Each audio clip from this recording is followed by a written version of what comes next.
꿈꾸는 자가 오는도다 라는 말씀의 제목으로 은혜를 나누려고 합니다. 오늘은 제가 꿈 이야기를 하겠습니다. 여러분 꿈 자주 꾸십니까? 꿈에 어떤 꿈이 있어요? 보통 생각이 안 나는 꿈들이 참 많죠. 꿈이 어디서 보니까 꿈이 다 기억나면 그것도 큰일이더라고요. 하나님 우리에게 망각의 은사를 주신 것도, 망각의 은사까지는 모르겠는데 하여튼 망각을 우리에게 주신 것도 그것이 다 생각나면 이게 뇌가 쉬지를 못하니까 큰일 나는 거래요. 그러니까 꿈도 좀 생생한 꿈들이 있고 또 그냥 잊혀버리는 그런 꿈들이 있습니다. 근데 살면서 사람들은 많은 꿈을 꾸게 되는데 이 꿈이라는 단어가 주는 의미가 참 많더라고요. 잠자는 동안 일어나는 심리적 현상의 연속, 이걸 이제 꿈에 대한 일반적인 정의입니다. 한편 꿈이라고 하면 또 실현 가능성이 전혀 없는 기대나 생각들, 이걸 꿈이라고 합니다. 꿈 깨라, 꿈도 야무지다 이렇게 말할 때 이게 꿈입니다. 또 현실을 떠난 듯한 어떤 상상, 즐거운 상상, 이걸 꿈이라고 합니다. 내가 마치 그날에 꿈꾸는 것 같았도다 이럴 때도 마치 이렇게 즐거운 상상들, 이걸 꿈이라고 이야기합니다. 이걸 조금 더 진지하게 이 프로이트라고 하는 학자가 1900년에 꿈의 해석이란 책으로 이 꿈에 대한 이야기를 했는데요. 그 당시까지는 그냥 정신생리학적으로는 그냥 꿈이 우리 일상의 일들과 뭔가 좀 연관은 되어 있다, 그 정도로 생각을 했었는데 프로이트는 이걸 아주 좀 많이 집중적으로 연구를 했어요. 그러면서 그가 내린 거는 뭐냐면, 꿈을 꿀 때의 활동은 깨어 있을 때만큼이나 아니 그 이상으로 중요한 인간의 정신 활동이고 거기에는 나름대로의 규칙과 의미가 있다. 그러니까 빙산 아시죠? 빙산에 보면 그 밑에 이렇게 잠겨져 있는 부분이 훨씬 크잖아요. 이게 꿈의 세계와 같다는 겁니다. 그리고 위에 겉으로 드러나는 것은 현실이고 이제 드러날 듯 말듯 왔다 갔다 하는 그 경계가 분명히 있다는 거죠. 근데 사실 겉으로 드러나는 것 말고 밑으로 있는 그 빙하가 훨씬 많듯이 오늘 우리의 어떤 잠재 능력, 그리고 우리가 느껴지는 그런 것 말고 그 밑에 있는 것들이 훨씬 크다, 이런 차원에서 접근을 했습니다. 그러다 보니까 이제 그 당시에 거의 불가능하다고 생각했던 어떤 정신질환이나 이런 것도 꿈의 해석을 통해서도 치료가 가능하지 않겠느냐, 이런 가능성이 있었고, 안나 프로이트라고 그 딸이 이제 이걸 가지고 미국으로 가면서 이게 의학, 어떤 과학 이런 차원으로 우리에게 오고 있습니다. 그런데 아직도 이게 그런 이야기 하면 그게 말이 돼? 무슨 꿈이 우리 현실을 지배한다는 게 말이 돼? 라고 우리는 좀 이렇게 많이 생각도 합니다. 그러나 또 한편으로 보면 이 프로이트 주장에 100% 공감을 할 수 없다 하더라도 일반적으로 인간의 욕구를 표출하는 한 방편이 꿈이다라고 하는데 사람들은 많이 수긍을 합니다. 왜냐하면 어떤 걸 간절히 바라거나 골똘히 이렇게 생각하다가 깜빡 잠들면 꿈에 그게 나타나는 경우도 있잖아요. 그러니까 꿈이라는 것이 현실하고 전혀 상관없다고 보기는 어렵다는 겁니다. 그럼 이제 믿음의 사람들은 이 꿈을 어떻게 볼 것이냐라는 겁니다. 여러분 꿈을 어떻게 보십니까? 성경에 보면 이 꿈과 관련된 것들이 참 많이 있습니다. 이건 마치 하나님의 예지, 예정 이런 것들을 보여주는 그런 사건이 되기도 합니다. 오늘 우리가 이제 지금까지 창세기 말씀 계속 봤지만 아브라함 같은 경우에도 아비멜렉이나 아니면 애굽의 바로 왕에게 하나님이 꿈에 나타나시잖아요. 야곱도 그랬습니다. 라반이나 이런 사람들에게 꿈에 나타나시잖아요. 야곱에게 가서 선악간에 말하지 말아라 라고 꿈에 말씀하시거든요. 그러면 하나님이 이 꿈을 통해서도 우리에게 말씀하시거든요. 그리고 또 하나님은 사가랴나 이런 사람들, 하여튼 요한의 아버지, 세례 요한의 아버지 이런 사람들에게도 기도하는 가운데 환상과 꿈으로 계속 말씀해 주십니다. 그러면 우리가 꿈이 우리 믿음 생활에 있어서도 전혀 무관하다고 볼 수는 없을 것입니다. 그럼 이제 제가 그 꿈을 어떻게 해석할 것인지에 대한 이야기를 하려고 하는 건 아니고요. 그럼 우리가 보통 생각하는 이 꿈들에 대해서 우리는 어떤 마음을 가지고 대해야 될 것인가? 자, 성경에서 꿈하면 누굽니까? 요셉입니다. 꿈꾸는 사람 요셉, 우리가 잘 알고 있습니다. 오늘 말씀은 이 꿈꾸는 사람 요셉에 대한 이야기를 하려고 하는 겁니다. 요셉의 꿈을 믿음의 관점에서 좀 살피면서 오늘 저와 여러분의 꿈은 안녕하신가? 여러분 다 꿈이 있을 건데 그 꿈이 안녕하신가 한번 좀 살피시고 하나님 기뻐하시는 꿈꾸는 자 되시기를 주의 이름으로 축원합니다. 우선은 누구나 경험하는 꿈이 있다 그랬습니다. 요셉은 정말 다양하고 많은 꿈을 꿨습니다. 요셉의 꿈을 좀 잘 보시면 이게 좀 특징이 좀 있어요. 요셉의 꿈은 뭔가 특별했습니다. 그 꿈이 뭐냐면 12아들 중에 11번째였던 요셉이 하필 그 꿈이 뭐냐면 곡식 단을 묶는데 자기 단에게 나머지 형제들의 단이 고개를 숙이더라, 절하더라, 이런 거예요. 그러면 그건 뭐예요? 누가 봐도 그 당시가 말하면 족장 시대인데, 족장 시대에서는 위계 질서가 아주 분명하던 시대거든요. 그러면 그 이야기를 듣는 형들은 기분이 좋아요, 나빠요? 저 막내, 제가 이제 가끔 말하는데 요셉이 한동안 막내였잖아요. 베냐민 낳기까지. 그래서 이제 요셉을 옛날 막내라고 하는 겁니다. 자, 옛날 막내한테 다 절한다 그러니까 형들 입장에서는 기분이 나쁜 겁니다. 르우벤이나 시몬 이런 그 큰 형들은 요셉하고도 꽤 나이가 차이가 났을 거거든요. 그런데 그런 족장 시대, 그것도 족장 시대에 저 막내가 같은 요셉에게 다른 형들의 단이 절을 한다라는 것은 이게 좀 마음으로 용납하기 어려운 그런 상황들입니다. 그러니까 결국은 뭐라 그러냐면 내가 참으로 우리 왕이 되겠느냐, 참으로 우리를 다스리게 되겠느냐, 그러면서 그의 꿈과 그의 말로 인해서 그를 더 미워하게 됐다 그랬습니다. 요셉이 참 철이 없는 것 같아요. 그런 꿈이 있으면 그냥 속으로 생각하지, 이걸 또 내 말 좀 들어보라 그러면서 또 하는 얘기가 뭐냐면 내가 또 꿈을 꿨는데 해와 달과 11별이 내게 절을 하더라. 그거 들으면 형들이 뭐라 그럴까요? 저 또 시작했다고. 네 잘났다 막 그럴 겁니다. 근데 해와 달은 또 심각해요. 다른 별들은 형들이라 그러지만 해와 달은 이제 부모님을 말하는 상징하는데 부모님까지도 내게 절하더라. 이렇게 얘기하니까 야곱이 이제 요셉의 아버지 야곱이 이거 좀 위험하다 생각해서 그를 불러서 내가 꾼 꿈이 무엇이냐? 나와 내 어머니와 내 형들이 참으로 거기서 땅에 엎드려 내게 절하겠느냐라고 하면서 그에게 꾸짖고 그리고 다시는 그렇게 하지 말라고 이야기를 했겠죠. 자, 꿈은 어디까지나 꿈일 뿐이라고 그렇게 말씀하시는 분들이 많습니다. 하지만 앞에서 말한 이 프로이트의 꿈에 대한 이론으로 본다면 요셉이 그런 꿈을 꾸게 된 이유도 분명히 있다 이거죠. 그러니까 그 현실에서 고민하던 문제들 아니면 익숙한 것들이 꿈을 통해서 나타나는 거고, 꿈에서 어떤 실현 가능성을 이렇게 좀 타진하는 그런 상황들이 있는 거죠. 자, 요셉을 잘 보시면 오늘 이제 지금까지 야곱에서 이제 요셉으로 넘어가는 그런 지점에 있는데요. 요셉은 야곱의 노년에 얻은 아들이라 그랬습니다. 이스라엘이 노년에 얻은 아들이었습니다. 그래서 여러 아들들보다 그를 더 사랑하였다. 그를 위하여 채색 옷을 입혔다라고 지었다 그랬는데 입혔다는 겁니다.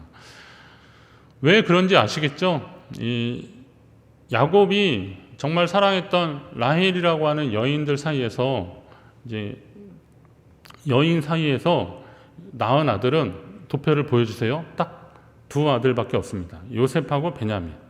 처음에는 라헬하고 결혼하고 싶었는데 레아가 들어왔고 그 레아 사이에서 네 아들을 얻었는데도 야곱의 마음은 계속 라헬에게 있었던 겁니다. 그러니까 이 라헬이 자기하고 남편 사이에 아이가 없으니까 빌하라고 하는 자기 여종을 들여보냈고 또 그게 좀 시기가 나니까 레아가 실바라고 하는 자기 여종을 또 야곱에게 들여보냈고 그래서 계속 자녀들은 많아지는데 라헬과 사이에서는 아이가 없는 거죠. 나중에 레아는 하나님이 그를 좀 긍휼히 여기셨는지 또 이살간과 스불론이라고 하는 두 아들을 더 주시고 디나라는 딸까지 주셔요. 그러는 동안에도 라헬에게는 자손이 없었던 거예요. 그러다가 이제 하나님이 라헬에게 생명을 주시는 겁니다. 자, 이런 상황까지 됐으니까 요셉에 대한 야곱의 애정이 각별하다고 볼 수 있습니다. 그래서 그 아들에게는 채색옷을 지어줬다고 했는데 이 채색옷이라는 것이 저는 예전에 이 채색옷을요 좀 색깔 있고 화려한 좀 말하자면 비단옷 정도 이렇게 생각을 했는데 다시 말씀을 잘 보니까 그 원어 연구하면서 이렇게 보니까요 거기 채색옷이라고 할 때 이게 파스라고 하는 히브리어 단어가 사용되는데 이게 뭐냐면 옷이요 이렇게 바닥에까지 끌리는 그런 옷입니다. 바닥에까지 끌리는 옷. 당시로서의 사람들의 외투는 이 소매하고 무릎 정도까지 다는 그런 외투라서 또 더운 지역이고 그러니까 그래서 활동성이 강조됐습니다. 뭐 필요할 때는 막 일할 때 이걸 뭐 소매에 걷어 붙이고 일하잖아요. 그러니까 그럴 필요도 없이 그냥 일하기 편한 옷들이 보통 일반인들의 옷이었는데 이 파스 이 옷은 뭐냐면 바닥까지 닿은 그래서 그런 활동하기에 좀 쉽지 않은 옷. 이 옷은 어떤 사람들이 입는 거냐면 왕이나 귀족들 그런 사람들이 입는 관리자들 이런 사람들이 입는 옷입니다. 그럼 생각을 해보십시오. 12형제 중에서 11번째 동생뻘 아주 한참 밑에 동생인데 거의 막내나 다름없는 동생인데 이 동생에게 그런 옷을 입히고 다른 형들은 또 열심히 일을 해야 되는 그런 상황들 형들이 좋아하겠습니까? 꿈 얘기 아니더라도 이거 좋아하지 않는 거예요. 그리고 또 그 아들들 중에서 자기 엄마 친모가 그 아버지 야곱의 마음을 얻기 위해서 애썼던 이야기들을 들었기 때문에 그 나중에 보면 르우벤이라는 사람이 첫째 아들이 엄마를 생각해서 합판채를 엄마한테 갖다 줘요. 그래서 그 합판채라는 것은 이제 남녀가 이렇게 합방을 할 때 필요한 뭐 그런 것을 이제 상징적으로 의미를 하는데 그걸 줄 정도로 엄마를 그렇게 생각하는 거예요. 르우벤이 그럴 정도였거든요. 그러면 그거를 알고 있는 자녀들 그런 자녀들의 관점에서는 아버지의 이런 마음 씀씀이가 이거 마음에 안 드는 거고 그리고 그 대상이 되었던 아버지가 사랑했던 그 요셉에게는 더욱더 괘씸한 생각이 들었던 겁니다. 그래서 그 형들은 좀 미워했던 건 당연한 건데 근데 꿈이라는 건 이제 요셉의 관점에서는 아버지가 그렇게 사랑했으니까 자기를 그렇게 위해줬으니까 곡식단이 자기에게 절하거나 다른 11별들이 해와 달과 11별들이 자기한테 절하는 것은 꿈에 나타날 법한 그런 일들이었던 거죠. 자, 이거는 그냥 꿈이었습니다. 꿈이었는데 그의 현실하고 무관하지 않은 그런 꿈이었습니다. 일반적인 꿈입니다. 근데 이 꿈이 하나님이 어떻게 이 꿈을 사용하시는지를 오늘 우리가 한번 보려는 겁니다. 성숙하지 못한 인간의 꿈을 저는 이제 야망이라고 규정을 하면서 꿈과 야망과 비전에 대한 하나님 안에서 믿음 안에서 성숙해진 꿈을 비전이라고 보시고 그러면 일반적인 꿈과 그리고 성숙하지 못한 꿈은 야망이라고 보시고 그리고 믿음 안에서 성숙해진 꿈을 비전이라고 보는데 이제 요셉이 꿨던 꿈은 그냥 일반적인 꿈이라고 치고 이것을 어떻게 보느냐가 따라서 이게 비전이 될 수 있고 야망이 될 수 있다는 겁니다. 아들들 사이의 갈등은 야곱이 살아온 흔적입니다. 여러분 자녀들이 만약에 다투는 자녀들이라면요 그거 여러분이 살아온 흔적이라고 좀 생각을 하십시오. 가끔 저희 아이들도 막 지들끼리 막 싸울 때 아유 내가 애를 잘못 키웠구나 이런 생각이 막 들 정도니까 자 이스라엘이라고 하는 이름을 얻기 전 야곱이라는 이름으로 살 때 그가 가졌던 인간적인 동기들과 삶의 모습들이 아들들 사이에서 그대로 나타나고 있는 겁니다. 아마 요셉이 꿈 얘기를 하지 않아도 형제들은 요셉을 아까 같은 그런 이유로 미워했을 것입니다. 그리고 그 아버지에 대한 섭섭함이 요셉과 베냐민에게 이렇게 투사된 거죠. 그래서 그가 무슨 꿈 얘기만 하면 저거 또 시작했다. 우리가 뭐 너가 우리의 왕이 되겠느냐 이렇게 하면서 요셉을 아주 구박을 하고 면박을 주는 겁니다. 자, 요셉을 미워하는 형들의 모습 이거 야곱이 모르지 않았잖아요.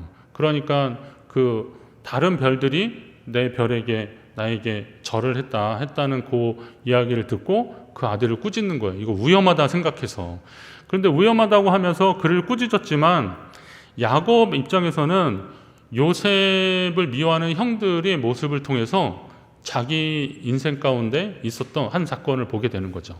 그거는 자기 형 에서의 모습을 보기 시작하는 거예요. 그 형제들에 의해서. 에서는 아버지, 어머니의 사랑을 제대로 받지 못했습니다. 뭐 태어날 때부터 그랬고 특히 어머니 리브가 같은 경우에는 야곱을 귀히 여겼습니다. 근데 제가 그때 그 설교할 때는 제가 놓쳤는데 다른 책을 보면서 제가 봤는데요. 이 야곱이 장막에 거하는 자다라고 했던 그 대목이 장막에 있는 사람이라는 게 이게 뭐 내성적이고 얌전해서 바깥 나들이 안 하고 그냥 집에만 있는 그런 정도로 생각하면 안 되고요. 이게 보니까 그 장막에 거한다는 것은 하나님의 말씀을 읽고 묵상하면서 살아갔다라는 그런 표현이더라고요. 보니까 그런 관용적 표현입니다. 그 히브리 관용적 표현이더라고요. 그러니까 야곱은 그런 삶을 살았던 거예요. 가뜩이나 하나님이 주신 큰 자가 작은 자를 섬길 것이다라고 하는 그런 예언의 말씀도 있고, 또 야곱이 자라나는 거 보니까 정말 하나님 말씀을 묵상하고 잘 살고 그러니까 리브가가 엄마가 그에게 계속 마음이 가는 거예요. 근데 저 에서는 어떻게 해요? 활동적이니까 한번 나가면 며칠씩 들어오지도 않고 사냥했다고 해서 뭐 사슴 메고 오고 그러는데 엄마 입장에서는 제가 어떻게 되려고 그러는지 걱정이 되고 막 그러는 거예요. 그러니까 동생에 대한 마음이 더 있는 것을 아는 이 에서로서는 마음이 답답한 거죠. 나도 그 사랑 받고 싶은데, 나도 그 사랑 관심 받고 싶은데 이게 이게 이제 충족이 잘 안 되니까 에서가 했던 것 중에 하나가 사고를 치는 거예요. 그래서 헷 족속의 여인들과 결혼하기 시작합니다. 이게 에서의 마음이에요. 청소년 상담 사례 이렇게 제가 보니까요, 아이들 중에서 다 그런 건 아닌데 일반적인 그 패턴이 있더라고요. 아이들이 뭔가 이렇게 좀 사고를 치잖아요. 그거는 사실은 나한테 좀 관심을 가져달라는 얘기예요. 옛날에는 울면은 엄마가 달려오고 뭐 기저귀도 갈아주고 뭐 젖도 물려주고 막 그랬는데 이제 좀 자라면서 잠깐 점점 멀어지잖아요. 그런데 그런 부모나 선생님이나 내 주변에 있는 분들이 나한테 관심을 갖는 방법 중에 하나가 내가 뭔가 일어나면 되는 거예요. 무슨 일이 일어나면 되는 거예요. 그러니까 뭐 사고가 치면 평소에 뭐 학교에 한 번 오지도 않는 엄마 아빠가 막 달려오고 내 이름이나 알까 몰라 하는 그런 선생님이 내 이름도 불러주고 또 상담 선생님도 붙어주고 막 그러니까 이게 뭐라도 좀 된 것 같은 그런 마음들. 철부지들이죠. 그렇지만 하여튼 그런 심리가 분명히 있더라고요. 그렇게 된 겁니다. 지금 에서의 그 삶의 모습에서도 그런 모습이 보여지는 거죠. 그렇게 해서라도 그렇게 하면 아버지가 자기 이름을 한 번 더 불러주겠지. 그렇게라도 하면 동생 야곱만 보고 야곱에게만 웃어주던 엄마가 내 손 한번 잡아주겠지. 이런 생각이 에서에게 있었던 겁니다. 그 출생 그 순서에 따라서 성격 유형 이렇게 분류한 게 있는데 뭐 이게 다 맞는 건 아니지만 그래도 나름 이해가 됩니다. 자녀를 키워보신 분들이나 아니면 자기가 자라났을 때 형제들 사이에서 아주 치열하게 사신 분들은 이해가 나는데 뭐 요약하면 첫째는 책임감, 둘째는 뭐 생존 능력, 셋째는 막내로 본다면 셋째는 자유로움 막 이런 것들이에요. 그래서 첫째는 항상 네가 큰애니까 네가 첫째니까 이런 소리. 제가 첫째거든요. 그러니까 저는 사실 이 책임감에 있어서는 어떻게 하든 잘하는 거예요. 네가 잘해야 된다. 뭐 네가 동생들한테 모범이 보여야 된다. 이게 항상 저한테 있었습니다. 둘째는 사실 그건 저한테 부담되는데 둘째는 첫째가 어떤 부담을 가지는지 모르고 일단 아빠나 엄마는 첫째만 가지고 그러니까 나는 자꾸 소외되는 것 같으니까 내가 뭐라도 해야 되는 거예요. 그래서 사실은 둘째들이 공부를 잘해요. 잘 보시면 첫째보다 둘째들이 공부를 훨씬 더 잘해요. 물론 예외는 있습니다. 뭐 똑같이 적용하지는 마십시오. 둘째들이 악착 같아요. 안 지려고 그러고 안 뺏으려고 하고 그러니까 안 뺏기려고 하고 막 그러는 겁니다. 셋째는 뭐예요? 한 발짝 딱 떨어져 가지고 첫째, 둘째를 초월한 아주 자유로운 삶을 사는 거예요. 자, 그런 삶이기 때문에 자녀들 가운데 그런 것들은 다 있는데 혹시나 자녀들 가운데 이런 그 관계성에서 좀 틀어져 가지고 힘들어한다 그러면 사실은 더 돌봐줘야 되는 거예요. 그 과정 속에서 충분히 애착 관계가 형성되지 않거나 정서적으로 불안해지면 이게 이제 다시 이상 행동으로 자꾸 나타나고 그렇게 되는 겁니다. 그런 것을 형 에서를 통해서 깨달았는데 지금 아들들을 보니까 지금 그런 일이 벌어지고 있는 거죠. 야곱의 마음이 어땠을까요? 이러면 안 되는데, 이게 우리의 삶에 다시 반복되면 안 되는데, 이런 상황들이 이해는 되지만 그럼에도 불구하고 사람은 자신의 감정과 본능대로 살면 안 되는 것은 또 분명합니다. 뭐 노래 가사는 대로 느끼는 대로 마음 가는 대로 행동하라 그러지만 내 인생은 나의 것이라고 하지만 그러나 그런 삶의 결과가 어떤 것인지는 우리는 경험적으로 잘 알지 않습니까? 본능에 충실한 삶은 하나님과 거리가 멀어지는 것이 필연적이더라고요. 인간의 본능에 충실한 삶은요, 노아의 때 하나님을 그들의 생각과 마음이 악한 것을 보시고 그랬어요. 그냥 본능에 충실한 사람은 그냥 악한 거예요. 생각과 마음이 다 악한 거예요. 그러니까 그렇게 충실한 삶을 살아서는 안 되는 거죠. 시편 37편에 보니까 내 길을 여호와께 맡기라라고 하는 표현이 있습니다. 그를 의지하면 그가 이루어 주신다는 그런 표현이 있어요. 여러분 믿으십니까? 자, 하나님께 여러분의 길을 맡기라는 거예요. 근데 성경에는 맡기라고 할 때 너의 염려도 주님께 맡기라고 그러고 너의 짐을 주님께 여호와께 맡기라고 뭐 베드로서나 아니면 시편에 이런 표현들이 계속 나옵니다. 너희 짐을 여호와께 맡기라. 그런데 이상하게 사람들은 염려하고 짐은 맡기는데 삶은 맡기지 않으려고 그러는 거예요. 참 신기하죠. 이 일배반적이죠. 염려와 짐은 하나님께 다 맡기라는 데는 다 아멘하는데 너의 삶을 여호와께 맡기라라고 할 때는 그래도 제 삶이 있지 않을까 이런 혹시나 하는 마음을 가지고 있는 겁니다. 여러분 염려와 짐만 맡겨서야 되겠습니까? 여러분의 삶의 전부를 하나님께 맡기시기를 간절히 바랍니다. 자, 그러면 이제 야곱은 자꾸 그 아들들의 모습에서 그의 믿음이 점점 이렇게 말하자면 이제 성숙을 향해서 나가는 거죠. 뭐 100살이 넘었지만 아직도 그의 믿음은 하나님을 향해서 계속 나아가는 과정이 되는 겁니다. 자, 성숙하지 못한 자기의 생각과 꿈은 야망이라고 했는데 이 야망의 특징은 하나님이 없는 거예요. 야망은 자신의 인생의 주인이 되는 겁니다. 안타깝지만 요셉이 아직 그의 꿈이 연결지 않으니까 그런 꿈을 사람들에게 말하기에는 바빴는데 하나님이 왜 자꾸 나에게 이런 꿈을 꾸게 하실까라고 하는 진지한 기도와 묵상이 별로 없으니까 자꾸 이걸 말하면 말할수록 아직 성숙되지 않은 그의 집안의 분위기로서는 요셉이 공공의 적이 돼버리고 마는 겁니다. 그러니까 그의 꿈이 그들 가운데서 그들 가정에서 이루어지기까지 과정들이 있는데 이게 아직 되지 않으니까 요셉은 그 꿈을 말할수록 미움의 대상이 돼버리고 마는 거죠. 자, 꿈을 이루기 위한 노력들도 중요합니다. 그러나 그 꿈을 이루기 위해서 수단과 방법을 가리지 않는 것은 그거는 하나님 기뻐하시지 않을 겁니다. 여러분에게 어떤 소망이 있고 꿈이 있는데 그게 믿음이라고 하는 필터링이 되지 않으면 그거는 그냥 야망에 불과할 수 있는 거죠. 어떤 꿈들이요. 그러나 이런 꿈들을 하나님과 함께 교제하면서 이것이 성숙되어지기를 기다리고 또 어쩔 때는 좀 숙성이 되어야 되는 거고요. 여러 가지 시행착오도 분명히 있을 것입니다. 자, 이런 과정들을 통해서 우리의 믿음이 더 든든해지고 확실해지고 우리의 꿈들이 이루어져야 하는 것입니다. 자, 여러분도 야곱도 요셉을 보면서 깨달았을 것입니다. 하나님이 약속하셨을 때 성숙하지 못한 사람은 계속 떠버리는구나. 자꾸 이야기함으로써 그것이 성숙해질 수 있는 시간들을 놓쳐버리고 있구나. 자, 그러나 믿음의 사람들은 더 기도하며 그 일을 준비해야 되는 거죠. 우리도 하나님 주신 꿈과 사명을 이루기 위해서 더 기도하고 믿음으로 잘 준비하는 사람들이 되어야 할 것입니다. 자, 그럼 믿음으로 성숙해지는 것이 그 꿈이 바로 비전이라고 제가 말씀드렸습니다. 사무엘상 12장에 보면 사무엘이 백성들에게 실제적으로 그가 이제 민족의 지도자로서의 역할을 할 때 거의 마지막에, 왜냐하면 이제 사울이라고 하는 왕이 세워지기 때문에 마지막으로 백성들에게 자기의 진심을 이야기하는 그런 상황이 사무엘상 12장에 나오는데요. 거기 뭐라 그러냐면 너희는 여호와께서 너희를 위하여 행하신 그 큰 일을 생각하여서 오직 그를 경외하며 너희 마음을 다하여 진실히 하나님을 섬기라. 그런 이야기합니다. 이게 왜 이런 이야기를 했냐면 하나님이 그들이 원하던 왕으로 사울을 허락하셨거든요. 사울 왕을 주셨는데 그들은 왕만 있으면 우리가 저런 블레셋이나 미디안이나 얘네들 다 물리칠 수 있고 우리가 이 왕이 없어서 이렇게 자꾸 순환을 당하니까 이 왕만 있으면 될 것이라고 그랬잖아요.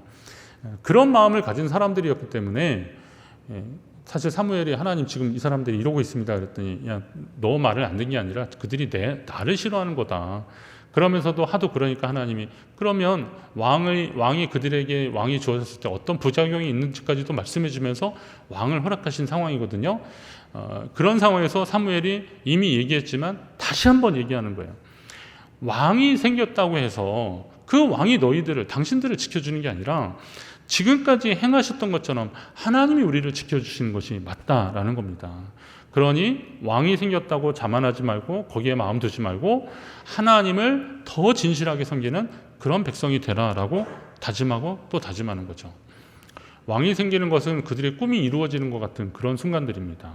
우리에게 왕만 있으면 이 주변 나라들 잘 제도를 정비해서 이기게 될 것이다. 그 전까지는 이게 지파 공동체라서 저쪽 위에 있는 무슨 납달리, 스불론 막 이런 사람들이 밑에 있는 유다 지파 이쪽에서 문제 생기면 말하자면 이제 파발 같은 걸 보내면 막 내려와서 같이 도와주고 사사를 중심으로 해서 이겨내고 그랬는데 이게 자기들이 보기에도 좀 엉성해 보였던 거예요. 사실은 하나님이 그렇게 해서 못 지켜주신 적이 한 번도 없었는데도 이게 좀 제도가 마음에 안 든다고 해서 왕정으로 가면 좀 좋을 거다고 주변 나라들이 그러니까 그렇게 했지만 그러면서 결국은 그들 생애에 있어서의 진짜 왕 대신 하나님을 밀어내는 결과가 있었는데 그걸 몰랐다는 거예요. 그러니까 사무엘은 그걸 알기 때문에 지금 계속 이야기하고 있는 거죠. 그들이 그렇게 꿈꾸고 그들이 그렇게 원했던 왕이 생겼다는 것은 하나님이 그들을 국리를 여기시고 그 왕을 통해서 또 이 백성을 하나님이 원래는 그 왕이 신탁 개념으로 와야 되는 거 아닙니까? 그러니까 왕정이 사실은 신정이 이어지는 것이 돼야 되는데 결국은 그 하나님의 뜻을 온전히 이루어드리는 왕들이 그리 많지 않았었고 부장들이 많긴 많았죠. 그러나 아무튼 하나님은 그 백성을 국리를 여기셔서 그들이 그렇게 원하는 왕을 주셨는데 그 꿈이 이루어졌을 때 그럼 하나님 앞에 더 감사하고 더 겸손하게 하나님 앞에 나갔어야 되는데 그들은 그런 삶을 살지 않았다는 겁니다. 사람들은 저마다 자신들이 바라고 원하는 것들이 있고 그것을 이루기 위해서 최선의 노력을 다합니다. 맞습니다. 당연히 그래야 됩니다. 그러나 하나님을 경외하는 사람들은 자신의 성공이나 꿈의 실현이 그 자체가 인생의 목적이 되어서는 안 되는 겁니다.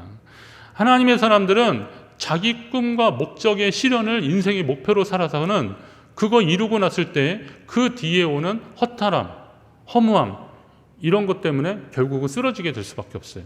그게 이제 세상의 원리거든요. 근데 하나님의 사람들은 또 다른 무기가 있어야 되는 거죠. 그럼에도 불구하고 그런 성공에도 불구하고 변함없이 하나님을 신실한 하나님을 진실히 섬기는 그러한 태도가 그들에게 필요했던 거죠. 근데 이게 제대로 안 됐으니까 이게 문제가 생겼던 겁니다. 자, 그러면 사람의 꿈이 자신의 인생 계획표 안에 있으면 이걸 야망이라고 하는 겁니다. 하지만 그 꿈을 하나님께 맡기고 이루어 나가면 그것은 비전이 되고 그리고 여기에 조금 더 더한다면 그건 사명이 되는 거죠. 그럼 여러분은 야망의 사람들이 되고 싶으십니까? 아니면 비전의 사람들, 사명의 삶을 살고 싶으십니까? 제가 하나님 앞에 다짐하고 계속 확인하는 것 중에 하나가 그거더라고요.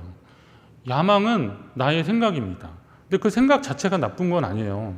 그런 마음을 가질 수도 있어요. 그렇지만 이것이 하나님이 배제된 채 그걸 이루려고 노력하거나 아니면 인간적으로 노력해서 얻은 결과물만 보고서 기뻐하고 자랑하게 되면 그건 그냥 야망으로 그치는 삶이고 야망에 충실한 사람의 결과가 어떤지는 우리가 다 안다면 그럼 이제는 그 야망이 하나님 안에서 믿음 안에서 연결어져서 성숙한 믿음의 비전이 되도록 그리고 그것을 통해서 하나님이 이루시는 사명이 되도록 하나님이 나를 사용하시는 사명이 되도록 우리는 하나님 앞에 나가야 한다는 겁니다. 인간적인 사람들은 야망을 자기가 통제할 수 있다고 보는 겁니다. 그래서 그 형제들이 요셉이 이제 아버지 심부름으로 형들을 찾아갔는데 양을 치는 형들을 찾아갔는데 먼 데 가서 했던 거죠. 그런 상황에서 그 동생이 오는 걸 보고 형제들이 그러는 거죠.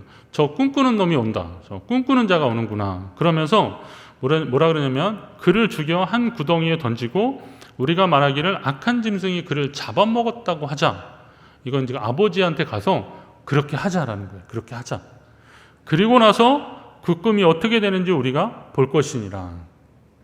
저게 아주 자기한테 절할 것이라고 했는데 그 꿈이 어떻게 되는지 우리가 한번 볼 것이다. 그 꿈을 우리가 마음대로 할 수 있다라고 생각을 한 겁니다. 이거는 다른 사람의 꿈도 그럴 수 있으니 내 꿈도 내 야망도 내가 할 수만 있으면 충분히 실현 가능하다라고 하는 말하자면 이거는 좀 과한 자신감이고 그리고 이건 이기적인 생각들이죠. 근데 동생에게 지금 그런 겁니다. 근데 사실 요셉의 꿈은 말씀드렸듯이 장차 그 요셉을 통해서 하나님이 어떻게 야곱의 가족들, 그 자손들 이거는 하나님이 아브라함과 이삭과 계속 이어진 그 위에 때부터 이어진 하나님의 축복의 약속들이 어떻게 실현되고 있을지를 보여주는 일종의 예표와 같은 거였거든요. 이게 잘 보시면 이제 우리 창세기 말씀 쭉 보시면 알겠지만요. 야곱의 아들들이 세겜에서 사고를 쳤잖아요. 그거는 그들과의 언약을 약속을 어기고 그들이 할례를 받고 힘들어하는 상황에서 공격해서 그들을 다 죽여버렸는데 이건 신의를 저버린 일들이었고 야곱도 그래서 내가 악취나는 삶이 됐다고 그렇게 고백할 정도로 그렇게 된 거예요. 형편없는 신의를 저버리는 그런 짓을 했는데 그럼 이 일로 인하여서 가나안의 다른 족속들이 이 야곱 집안을 가만 놔둘 리가 없는 거예요. 쫓기는 삶을 살았던 거예요. 그나마 그 쫓기는 삶에 하나님이 세겜으로 올라가라 해서 갔고 그리고 나중에 이제 헤브론으로 돌아오기는 그런 상황까지 되는데 그래도 지금 그 소문은 이제 가나안 족속들에게 막 퍼져나가고 있고 만약에 이런 상황이 계속돼서 가나안 족속들이 야곱 족속을 그러니까 야곱 그 집안을 치기 시작했다면 아마 흔적도 없어질 것입니다. 이런 상황 속에서 시간은 좀 지나지만 하나님이 요셉을 애굽으로 가게 하셨고 그로 인하여서 다시 야곱의 가족들이 한 70몇 명이 애굽으로 다 내려가게 했고 그리고 애굽 사람들이 별로 선호하지 않는 고센 땅이라는 지역에서 그들이 한 400년을 넘게 살면서 큰 민족을 이루게 하신 거 이게 하나님의 섭리였고 하나님의 뜻이었거든요. 그런데 이거를 믿음 안에서 보지 못하니까 철부지 막내 동생과 같은 요셉이 그냥 자기 꿈을 떠버리는 것 같이 여겼고 그것을 아직 믿음 안에서 바라보지 못했던 그 야곱의 가족들은 그거 꾸짖고 막 그랬던 거예요. 사실은 요셉도 자기 꿈을 이야기하면서 자기도 몰랐죠. 그러나 하나님이 하시는 과정 속에서 이제 우리가 그 부분을 나중에 계속 보게 될 텐데요. 하나님이 하시는 과정 속에서 이 꿈이 연그러지는 것을 보게 되는 겁니다. 철부지였을 때는 아니 별들이 나한테 절한다. 곡식의 단들이 다 내게 절한다. 얼마나 신나고 자랑하고 막 그래요. 그러나 믿음의 과정들을 겪으면서 하나님이 그렇게 하셨을 때 그렇게 하시려고 되게 그런 꿈을 허락하셨구나라고 요셉이 깨닫는 날이 올 것이고 또 형제들도 하나님이 그렇게 해서 여기까지 오게 하셨구나라는 것을 보게 될 날들이 올 것입니다. 중요한 것은 우리가 믿음의 눈으로 보면 그동안 우리가 보지 못하는 것들을 분명히 볼 수 있다는 거죠. 그러면 성숙한 하나님의 사람들은 우리 안에 일어나는 여러 가지의 그 생각들 그리고 뭐 꿈이라면 꿈 우리가 품었던 어떤 의지적인 어떤 생각들 목표들 이런 것들이 하나님 안에 있기를 위해서 애쓰셔야 한다는 겁니다. 하나님 안에 있기를 위해서 우리는 하나님 앞에 우리의 삶을 드려야 되는 것입니다. 목사님들한테 대부분 물어보면 꿈이 뭐냐 물어보면 뭐 교회 부흥이라고 말씀하고 그리고 성도들의 평안함을 이야기를 합니다. 저도 뭐 그렇게 많이 대답을 했던 사람 중에 하나입니다. 그런데 코로나19를 겪으면서 우리가 정말 집중해야 되는 것들이 무엇이구나라는 것을 다시 한번 깨닫게 되더라고요. 교회의 부흥이 숫자적인 부흥이고 그리고 어떤 재정적인 부흥이 진짜 교회의 부흥이냐라고 했을 때 이제 아마 많은 목사님들은 거기에 의문을 좀 제기하게 되고 그렇게 될 것입니다. 왜냐하면 아무리 우리가 숫자적인 부흥을 크게 했더라도 이 시대에 이 코로나 상황을 겪으면서 정말 주님 곁에 끝까지 남을 사람들이 누구겠는가라는 것을 다시 한번 생각하게 되는 그런 믿음의 시련의 기간들을 우리는 지금 보내고 있구나라는 것을 깨닫게 되는 겁니다. 아니 이게 현장 예배 나오고 안 나오고 이런 문제를 말씀드리는 거 아닙니다. 지금 뭐 여러 가지 사정과 형편 때문에 온라인으로 예배 드리는 분들이 있으니까 그런 분들이 안 보인다고 그 사람들이 주님 곁에 안 남은 사람들이라고 그렇게 단정해서 말씀하시는 거 절대 아닙니다. 제가 정말 주목하고 싶었고 목사님들이 염려하는 것은 뭐냐면 코로나가 우리의 믿음의 열정을 가로막는 핑계가 되어서는 안 된다는 거예요. 코로나19가 우리가 하나님을 향한 우리의 진실한 믿음을 계속 유지하기 위한 그런 걸음을 가로막는 허울 좋은 핑계가 되도록 그냥 내버려 두거나 방치해서는 안 된다는 거예요. 그러려면 우리도 더 분명한 목적을 가져야 되는 겁니다. 하나님 내게 주신 이 믿음의 소망들이 그냥 인간적인 야망이 아니라 하나님이 주시는 비전이 되고 그리고 하나님이 허락하시는 사명이 되길 원합니다 라고 하나님 앞에 애쓰셔야 되는 겁니다. 그러한 철저한 믿음의 몸부림이 있을 때 하나님이 그런 사람들을 주목하시고 지금도 함께 주실 줄로 믿습니다. 지금 비록 자신의 꿈이 아직 상황이 안 돼서 인정받지 못하고 사람들은 그것을 통해서 웃을 수도 있어요. 그렇지만 확실한 하나님 안에서의 꿈을 간직하고 이 꿈이 하나님 안에 있는 것들이 되길 위해서 우리가 애쓰면서 오늘도 주님 앞에 내 삶을 맡겨드리면 하나님이 그것을 통해서 분명히 일하실 것이다 라는 겁니다. 저는 우리 성도님들이 예수 잘 믿어서 그냥 주님 오실 때 천국 가는 백성으로서만 살기를 원치 않았어요. 물론 그렇게 사시는 것이 최고의 삶이라고 혹시 배웠을지도 모릅니다. 그건 뭐 나쁘지 않은 삶입니다. 그렇지만 그렇게 살려면 주님이 그냥 당장 나 데려가 달라고 그러면 되지 뭐하라 그렇게 병원 아프면 병원 가고 백신 맞고 막 그러십니까? 그럴 필요 하나도 없잖아요. 그러면 어떻게 하셔야 돼요? 그냥 가만히 계시면 되죠.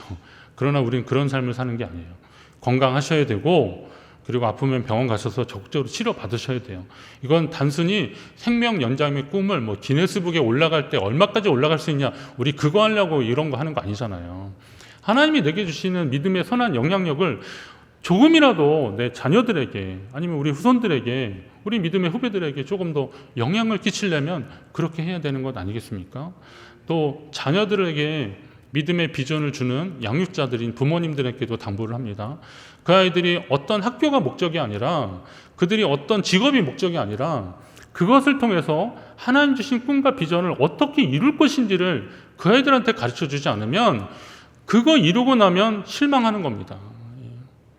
제가 아는 어느 권사님 아들이 학교를 서울에 정말 좋은 학교들을 계속 안 되고 그러다가 진짜 결국은 좋은 학교를 간 거예요. 졸업을 했어요. 남들이 보면 다 부러워하는 정말 대기업에 들어갔어요. 막 마을에 막 현수막 걸어놓고 되게 좋아했습니다. 근데 그 아들이 2년 만에 직장을 그만두겠다고 그러는 겁니다. 권사님만 너무 애 같아가지고 목사님 어떻게 하면 좋겠냐고 막 그러는 거예요. 그래서 제가 물어봤어요. 너 왜 그러냐? 남들이 다 부러워하는데 왜 그러냐 했더니 목사님 내가 왜 이걸 해야 되는지 모르겠다는 거예요. 왜 이걸 해야 되는지 모르겠다는 거예요. 그래서 그 부모가 너무 안타까워서 같이 기도해주고 그 너가 이걸 포기하면서 얻어지는 다른 것들이 너무 많은데 감수해야 되는 것들이 너무 많은데 그거 할 자신 있냐 그랬더니 적어도 그거 할 때는 죽진 않을 것 같다는 거예요. 그만큼 힘들더라고요. 그런데 하나님이 또 긍휼히 여겨주셔서 그 친구가 좋은 배필을 만나니까 이게 다시 회복이 되더라고요. 그래서 지금은 그냥 아이 낳고 잘 살고 있긴 한데 근데 그거 보면서 제가 이 성공이라는 게 세상으로 말하는 성공이 진짜 성공이 아니구나. 우리는 하나님 앞에서 이 비전을 가지고 믿음의 성공을 향해서 애쓰는 사람들이 되어야 되지 세상적인 거 가지고 아무리 많이 누린다고 해서 그것이 내 삶의 영적인 풍성함을 채워줄 수 있는 것들은 아니다라는 거죠.